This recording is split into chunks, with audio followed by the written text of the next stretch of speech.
तो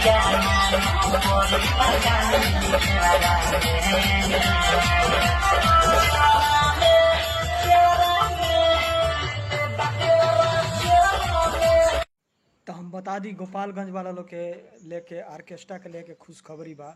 बहुत बड़ा खुशखबरी बा। का घंटा देखा तारा खुशखबरी बा। गोपालगंज में ऑर्केस्ट्रा बैन बा। ऑर्केस्ट्रा बंद, जातिवाद गाना बंद। सोचला कि बाप रे बाप भैया बताओ था कि गाना के लेके खुशखबरी बा। ऑर्केस्ट्रा के लेके खुशखबरी बा। घंटा देख लो, ऑर्केस्ट्रा कर लो जातिवादी।